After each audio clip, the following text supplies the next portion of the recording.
जय श्री राम, जय श्री बालाजी महाराज। बालाजी महाराज के सभी भक्तों को जय श्री राम। बालाजी महाराज की कृपा आप सब पर बनी रहे। बाबा आप सबके दुख को का दूर करे, आपके जीवन में सफलता लाए, आपको स्वस्थ रखे। पुनः यही कामना मैं श्री बालाजी महाराज से करता हूं और माता रानी की कृपा पर सदा बनी रहे। जो मित्रगण मेरे वीडियो को पहली बार देख रहे हैं, कृपया चैनल को लाइक करें, सब्सक्राइब करें, कमेंट करें, क्योंकि आप हमारे प्रोत्साहन करेंगे, बढ़ाएंगे तो मैं आपके लिए अच्छी अच्छी जानकारी, अच्छी अच्छी वीडियो लेके आता हूँ। आज की जो चर्चा हम वीडियो की कर रहे हैं, देखिए ये सवाल बहुत सी जगह उठता है, वो चाहे ज्योतिषी हो या वैसे हो, वास्तुशास्त्री हो, कि भाई हम अपने घर के बाहर अपने किस देवता की और किस तरीके से फोटो लगाएं, ना लगाएं, या क्या करें कि जिससे हमारे घर में कोई नकारात्मक ऊर्जा प्रवेश ना कर सके, कोई बुरी शक्ति प्रवेश ना कर सके। क्योंकि देखिए हम कई बार कहते हैं गणपति देव महाराज को बाहर बिठा देते हैं दरवाजे पर, वो भी गलत है, क्योंकि कोई वो एक देवता है, वो हमारे नौकर तो है नहीं। जैसे भाई फैक्ट्रियों में एक गार्ड को बिठाते हैं, मालिक तो अंदर बैठता है, तो भगवान ईश्वर हम जिन्हें मानते हैं वो तो हमारे मालिक हैं, उन्हें हम बाहर कैसे बिठा सकते हैं। इस तरह कोई हनुमान जी को बिठा देता है, कोई गोरखनाथ को, कोई माता जी की फोटो बाहर लगा लेते हैं, तो ये सरासर गलत है। हमें अपने इष्ट को, अपने कुल देवता को या किसी भी देव को जिसके हम मान रहे हैं, उन्हें अपने से ज्यादा हमें सम्मान देना चाहिए। बाहर तो एक गार्ड को बिठाया जाता है, क्यों हम अपने देवता को बाहर बिठाते हैं, गलत है। हमें अपने घर के बाहर अपने देवताओं को बिल्कुल नहीं बिठाना चाहिए, मैं भी इसके खिलाफ हूं, ये गलत है। हमारे बहुत से वास्तु शास्त्री भी इस बात की सहमति देते हैं कि भाई हमें इनको घर के बाहर नहीं रखना चाहिए। मान लो हमने उनके घर के बाहर लगा तो दिया, चलो लगा दिया, कई क्या करते हैं लगा दिया टाइल के रूप में या तस्वीर के रूप में। अब जो मंदिर में देवता को बिठाते हैं उनकी तो हम रोज पूजा करते हैं, धूप बत्ती करते हैं, सफाई करते हैं, लेकिन जो बाहर बिठाए देती है हमें, हम उनकी कभी ना तो सफाई कर पाते हैं, ना धूप बत्ती कर पाते हैं, तो उनको तो बिठाना ना बिठाना कोई एक बात अलग हो गई, तो पिक्चर होगी फिर। क्योंकि देवता जब तक जागृत नहीं होंगे, सही नहीं होंगे, हमारी रक्षा कैसे कर सकते हैं। तो इसी का एक मैं उपाय आपके लिए लेकर आया हूं, बहुत ही अच्छा उपाय है। क्योंकि गणपति देव महाराज हमारे जो पहरेदार हैं किसी भी देवता के साथ, हनुमान जी ये कैसे हैं जो हमारी रक्षा कर सकते हैं, पहरा दे सकते हैं अपना, लेकिन हम उनको नहीं, उनकी शक्तियां उनके द्वारा प्रदान की गई होंगी, वो खुद उनको बिठाएंगे आपके परिवार की रक्षा के लिए। बस शर्त यह है कि आपको बिठाना आना चाहिए, आपको क्या करना है, कैसे करना है कि वो बैठें। उसी के बारे में आज की ये वीडियो है जो मैं आपको बताने जा रहा हूं। देखिए सबसे पहले आपको ये सब करना है, तो उसके लिए सबसे पहले तो आपको एक संकल्प लेना होगा, और सबसे पहले आप संकल्प लें। संकल्प कैसे लेते हैं हमने पहले ही बताया हुआ है, दोबारा ही बता देता हूं।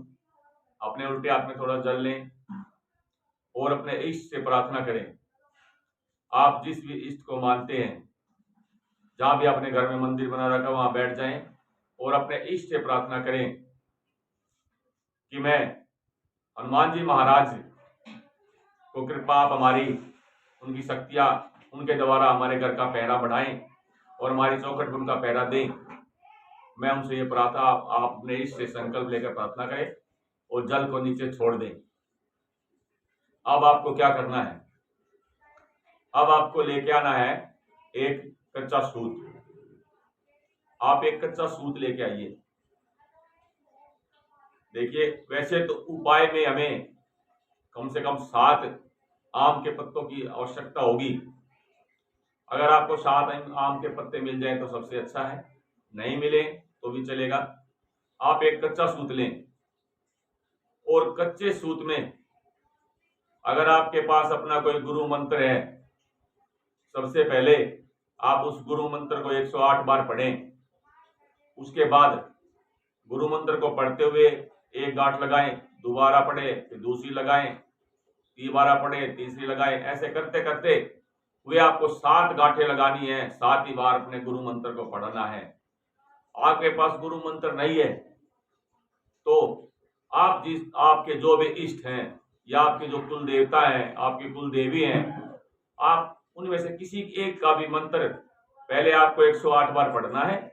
108 बार पढ़ने के बाद एक एक बार पढ़ते हुए और 7 गांठें आपको उस कच्चे सूत पर आपको आप गांठें लगानी है।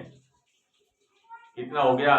और आप जिस देवता का मंत्र पढ़ रहे हैं उनसे प्रार्थना करें कि हम हनुमान जी की पहरा चाहते हैं अपने घर पे, ताकि कोई भी बुरी शक्ति, कोई भी नेगेटिव ऊर्जा हमारे घर के अंदर प्रवेश ना कर सके।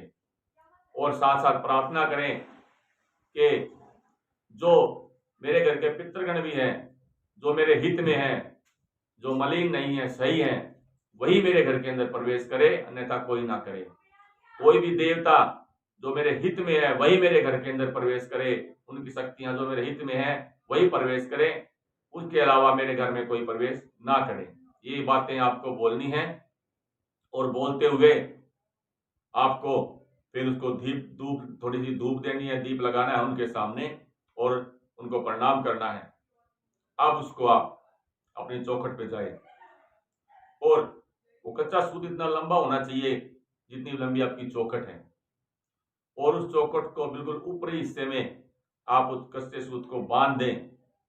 और बांधने के बाद भी आपको खड़े होकर वहां पे यही प्रार्थना करनी है कि हे बजरंग, अपने इष्ट से पहले बोलें, फिर हे बजरंग बली भगवान, मेरे घर में कोई भी नेगेटिव ऊर्जा प्रवेश ना करे, कोई भी गलत शक्ति प्रवेश ना करे, कोई भी चाहे कोई गलत देवता भी है, अगर वो उल्टा चला हुआ है, गलत चला हुआ है, मेरे घर में प्रवेश ना करे। जो मेरे घर के पितर हैं सिर्फ वही पितर मेरे घर में प्रवेश करे जो मेरे हित में है और सही है। इसके अलावा कोई भी मेरे घर में प्रवेश ना कर पाए। उनको ये कहते हुए और उन्हें आप प्रणाम करें। हाँ, और अब क्या होता है कि जैसे आपको वहां पर हम एक फोटो भी, तो देखो मैंने पहले ही मना कर दी कि हम किसी देवता की फोटो नहीं लगानी है।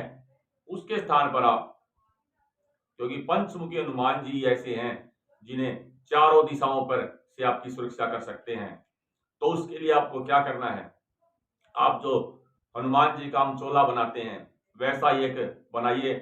सिंदूरी चोला लेके आए, उसमें थोड़ा सा चमेली का तेल मिलाएं और आप 5 तिलक अपनी चौखट के ऊपर करें। जैसे आपने बांध दिया है धागा, उसके ऊपर आप 1 2 3 4 5 ऐसे 5 तिलक करें। और तिलक लगाते हुए अपने मन में यह धारणा रखें, विश्वास रखें कि जो तिलक मैं कर रहा हूं या कर रही हूं, ये जो तिलक है ये मैं अपने श्री पंचमुखी हनुमान जी को ही कर रही हूँ, उसके 5 मुखों को तिलक कर रही हूँ। यानी कि आपको अपने मन में ये सोचना है कि आपने पंचमुखी हनुमान जी को ही वहां बिठा दिया है, उनकी शक्तियों को वहां बिठा दिया है और वही आपके घर का पहरा करेंगे। ऐसा सोचते हुए आपको तिलक करना है। और ये आपको महीने में 1 बार उस कच्चे सूत को अवश्य बदलना है, क्योंकि 1 महीने में 1 बार कोई मुश्किल काम नहीं है। आपको कच्चे सूत को उतारना है और फिर उस कच्चे सूत को आप भैया तो बहते हुए जल में डाल दें या जला दें। सबसे अच्छा तो होगा आप उसे जला दें, क्योंकि जलाने से क्या होगा, जो भी नेगेटिव ऊर्जा है उस समय वही इकट्ठी हो ही होंगी, वो जल के खाक हो जाएगी। और उसके बाद फिर वही प्रक्रिया आपको दोबारा से अपनानी है। 1 महीने बाद प्रक्रिया आप किसी भी दिन कर सकते हैं। सबसे अच्छा दिन वैसे पूर्णिमा का है, पूर्णिमा को ही करें, मंगलवार को करें, शनिवार को करें।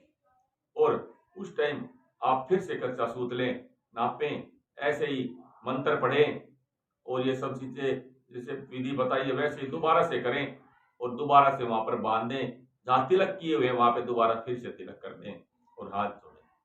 अगर किसी को कोई मंत्र पता ही नहीं है, कुछ नहीं है, तो 100 और तो कुछ नहीं, आप हनुमान चालीसा 1 बार पढ़े और गांठ मारे, 2 बार पढ़े गांठ मारे, ऐसे आपको 7 बार हनुमान चालीसा पढ़े और गांठ मार दे।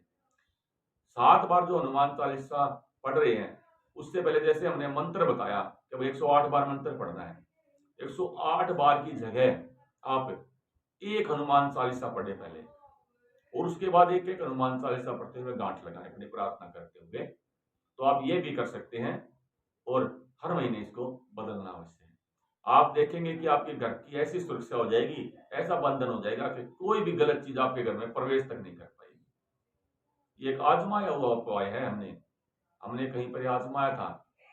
जैसे गुरु आज्ञा से हमें, जैसे हमारे मन में जो भी बाबा की कृपा से, गुरु जी की कृपा से जो भाव आते हैं, उन्हीं भाव से बताया वो उपाय है और हमने किसी को बताया भी है और सफल भी है। तो आप इसे आजमाएं और अपने घर की सुरक्षा करें। इसी के साथ मेरे सभी मित्रों को जय श्री राम, जय श्री बालाजी महाराज, जय माता की। श्री राम प्रभु की कृपा, बालाजी की कृपा, आपके इष्ट की कृपा या आपके कुल देवी देवता की कृपा आप पर सदा बनी रहे और आपका परिवार और आप स्वस्थ रहे, निरोगी रहे। जय श्री राम मेरे मित्रों को, जय श्री राम।